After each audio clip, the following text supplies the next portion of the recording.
Now, from the Columbia Basin, your local news source, this is iFIBER 1 News, presented in high definition.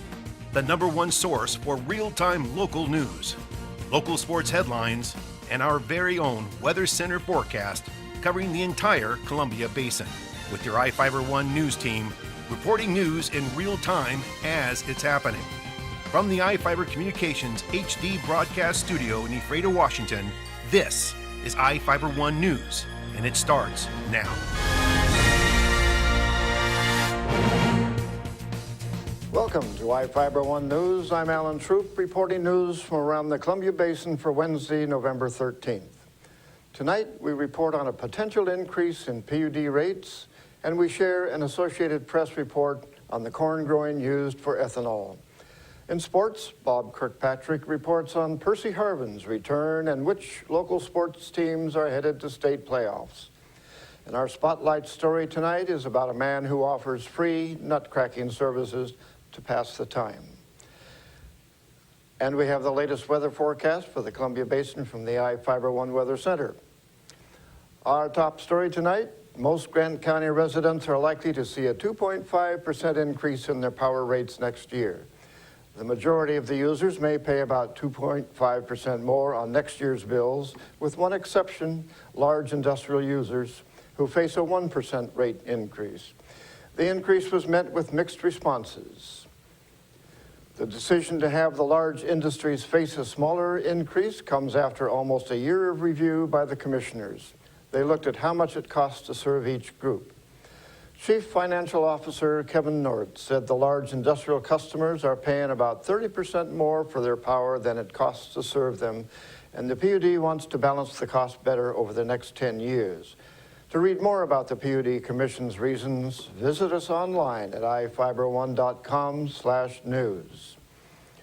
Army Rangers from the 2nd Battalion, 75th Ranger Regiment will conduct a military training exercise next week at Grant County International Airport.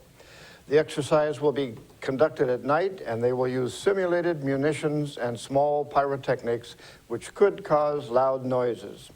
Battalion spokeswoman Tracy Bailey said there will be increased air traffic as helicopters such as AH-6 Little Birds, MH-60 Blackhawks, and MH-47 Chinooks. The military said they might also use AC-130 Hercules, CV-22 Ospreys, and C-17 aircraft. This training has been fully coordinated with Joint Base Lewis McChord and Moses Lake officials. Rangers are being tested on their combat skills in a simulated urban environment. No specific date or time for the exercise has yet been released.